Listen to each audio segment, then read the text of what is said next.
Hello प्यारे बच्चों, आप लोग कैसे हैं? ये क्लास सेवन्थ का सैम्पल पेपर है जो सीबीएसई से जारी किया गया है। तो मैं इसका आपको सॉल्यूशन करके बता रही हूँ। पेपर ऐसे ही बन के आएगा, थोड़ा चेंज होगा पर करने का तरीका पैटर्न सब सेम होगा। तो प्लीज चलिए इस पेपर को करके दिखाते हैं कि पेपर आपको कैसे अटेम्प्ट करना है और कैसे करना है। ठीक है, तो सबसे पहले आपके आंसर एंड पैसेज हैं, तो आपसे बहुत ध्यान से पढ़ें, केयरफुली पढ़ें।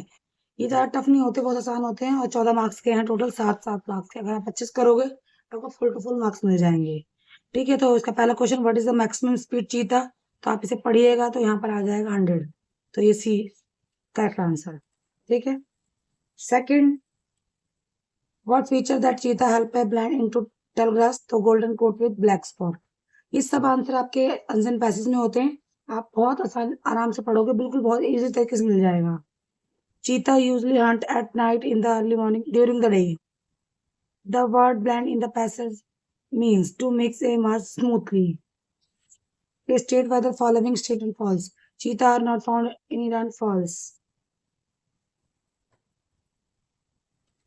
क्योंकि चीता ईरान में मिलते हैं, समूला नहीं मिलते क्योंकि ईरान में कम आबादी है तो वहां पे मिलते हैं। मेंशन 2 रीजन तो डिक्लाइन द चीता पॉपुलेशन। तो मैं इसका आंसर आपको बता देती हूँ आपके पैराग्राफ में कैसे आपको ये लिखना है। तो देखिए यहाँ पे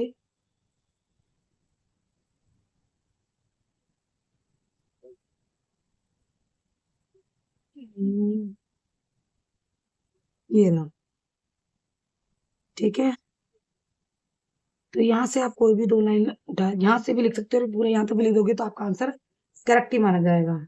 ठीक है, यहाँ पे आपके 7 मार्क्स एकदम बहुत अच्छे से मिल जाएंगे आपको। अब सेकंड ऐसे ये भी आपको आंसर पैसेज पढ़ना है और इसके आंसर को फिल करना है। सारे आंसर आपको इस आंसर पैसेज में मिल जाएंगे।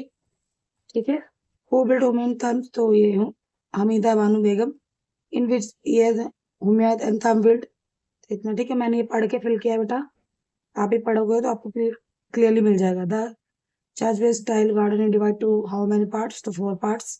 What does the pic chart of passage represent? Festival celebrated at the tomb. ठीक है, अब इनके भी आंसर आप इसमें से पढ़ोगे, इजीली मिल जाएगा। तो मैं ज़्यादा टाइम वेस्ट नहीं करूंगी तो वीडियो बहुत लंबी हो जाएगी। जो मुझे मेन समझाना है मैं वो आपको समझा रही हूँ। सेकंड 3 देखिए, ये आपका 6 मार्क्स का है। आप इसकी कोई भी स्टोरी याद कर लीजिए, जैसे इसमें द डॉग फाउंड एक बोन, मतलब इसमें एक लालची कुत्ते की कहानी बताई गई है। तो आपको टीचर ने याद किया होगा, जो आपको याद है आप उसको अपनी भाषा में भी लिख सकते हैं, जरूरी नहीं यही लिखना है आपको, अपनी भाषा में लिख दोगे तब भी आपको टीचर मार्क्स जरूर देगी। ठीक है, आपको इन दोनों में से कोई एक करना है। आप क्वेश्चन नंबर 4 पे चलते हैं। Write a paragraph anyone. इन दोनों में से आपको कोई भी एक पैराग्राफ करना है। माय फेवरेट बुक या माय फेवरेट गेम। आपको हिंट्स भी दी गई है, तो हिंट्स में पहले देखो ऑथर का नेम लिखना है, बुक नेम लिखना है, ऑथर नेम लिखना है। और ठीक है, what is the book about? ये बुक किसके बारे में, डिस्क्रिप्शन लिखना है। और आप इस बुक को मतलब इसमें कौन कौन सी स्टोरी है, आपको क्या इससे सीखने को मिलता है। ठीक है, आपने इसे कितनी बार पढ़ा है, आपको इससे क्या सीखने को मिलता है। तो आप इसे लिख के मोस्टली मतलब 100 वर्ड्स में आपको लिखना है। ठीक है, अब आ जाते हैं ग्रामर सेक्शन, बहुत इंपॉर्टेंट सेक्शन है। ये फ्री के मार्क्स है अगर बच्चों को क्लियर समझ में आता है तो। ठीक है, तो चैप्टर नंबर 4 टोटल 14 मार्क्स का है। Question number 5, report the following statement. The girl said I am playing with the ball. ठीक है, तो देखिए आप इसको, ये अभी प्रेजेंट में से पास्ट में बताना है। तो इसका करेक्ट आंसर होगा she said that she was playing with the ball. ठीक है, ये आपका करेक्ट है। ये प्रेजेंट में से पास्ट में कन्वर्ट करना है। ऐसे ही second, report the following. He said can I come to meet? तो ही आस्क्ड, वो पूछ रहा है if you could come to meet. ठीक है, ये वाला इसका सी सेक्शन करेक्ट है। Report the following. Reena said to me why are you leaving? इसका आंसर है she asked me why I was leaving. ठीक है, देखिए यहाँ पर वर्ब को वाज में चेंज कर दिया गया है। ठीक है, अब आ जाते हैं identify the correct punctuation. Punctuation वो होती है जहाँ पे किसी सेंटेंस में सब कुछ करेक्ट तरीके से लगा हो। जैसे I love to eat chocolate, तो यहाँ पे 2 बातें लिखी गई है तो कॉमा लगाया, फिर टॉफीज लगाया, आइसक्रीम, तो ये इसमें ये करेक्ट है। ठीक है, आपसे देखोगे ध्यान से, आपके टीचर ने वैसे भी करवा रखा होगा। ठीक है, तो प्लीज थोड़ा सा ध्यान से कीजिएगा। फ्री में 14 मार्क्स में अगर एटलीस्ट आप 12 मार्क्स भी ले लेते हो तो बहुत अच्छे नंबर से आप पास हो गए। Choose the sentence with correct punctuation. तो will you like to have tea? तो मतलब क्या आप मेरे संग चाय पीना पसंद करोगे? तो इसका अगर हम सही से बनाएंगे तो will you did you like to have tea, question mark पूछ रहा है कि देखो आपसे क्वेश्चन पूछ रहा है ना कि आप में से चाय पीना पसंद करोगे, तो आपका करेक्ट आंसर बी है।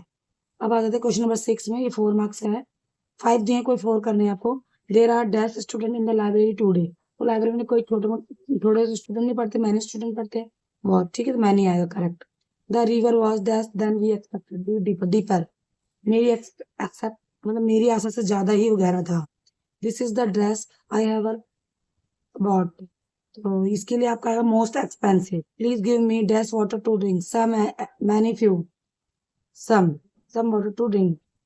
माई house dash to school then your nearer, मतलब मेरा घर मेरे स्कूल से पास में है, तो इसमें सेकंड फॉर्म आएगी। मैंने आपको पहले भी बताया है, कभी जब अकेले कंपैरिजन है तो फर्स्ट फॉर्म लगाया जाता है, अगर दो का कंपैरिजन हो रहा था तो सेकंड फॉर्म लगाया जाता है, पर एक का कंपैरिजन सबसे होता है, अगर एक का कंपैरिजन इन लोगों से सबसे हो रहा है तो वर्ब की थर्ड फॉर्म लगाई जाएगी, और एक का कंपैरिजन सिर्फ इससे हो रहा है तो सेकंड फॉर्म लगाई जाएगी। मैं बार बार बताती हूँ, 4 मार्क्स का है। अब आता 3 ये है, prefix and suffix of opposite, तो patience, impatience, kind, unkind, respect, disrespect, regular, irregular, ठीक है, क्लियर। अब आ जाते हैं, ये देखिए सेंटेंस के हिसाब से मैं इसको आपके बता देती हूँ कि इसको पहचानना कैसे है। देखिए कहीं पर अगर ऐसा आ जाए क्वेश्चन मार्क तो इंट्रोगेटिव सेंटेंस है, ठीक है। आई हेट पीपल, जहाँ पे फुल स्टॉप आ जाता है आराम से, तो ये असर्टिव है। और प्लीज पास द रूलर, तो ये प्लीज प्लीज आ गया ना, रिक्वेस्ट आ गई, ठीक है। और कमांड भी कह सकते, पर ये रिक्वेस्ट है कि प्लीज मुझे रूलर पास कर दो, ठीक है। हाउ डिस, और जहाँ पे ये एक्सपेरिमेंट्री का आ जाए ना, ये डॉट लगा के ऐसा, तो ये एक्सपेरिमेंट्री है। फिर के आपके 3 मार्क्स हैं, तो अच्छे से पेपर कीजिएगा। अब आ जाते हैं लिटरेचर सेक्शन में। लिटरेचर सेक्शन में आपको बेटा देखो, इसमें हमारा काम नहीं है, ये आप पढ़ो, आपने पढ़ा होगा तो आप इसे पढ़ो अच्छे से, और इसके बेस पे इसके आंसर पूछे गए हैं, तो इसके आंसर आप खुद फिल कर सकते हो, ठीक है। ऐसा क्वेश्चन नंबर 10 है, ये आपको पोएम दी गई है, पोएम की आप भी पढ़ी होगी, थोड़ा इसके आंसर आप अपने हिसाब से बनाकर भी लिख सकते हो। अब आ जाता है लिटरेचर में, ये टोटल 5 क्वेश्चन है, आपको इसमें कोई भी 4 क्वेश्चन करने हैं, तो यहाँ पे आपका पेपर खत्म होता है।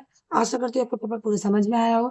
कोई भी दिक्कत लग रही है तो आप मुझे कमेंट के थ्रू बोल सकते हैं, पूछ सकते हो, मैं आपको दोबारा कोशिश करूंगी अच्छा बता सकूं। और ऐसी आपको वीडियो चाहिए तो प्लीज मेरे चैनल को लाइक कर लीजिए, सब्सक्राइब कर लीजिए, अच्छे अच्छे कमेंट कीजिए, ताकि मैं मोटिवेट होकर और भी वीडियोस बना सकूं। Thank you, Radhe Radhe.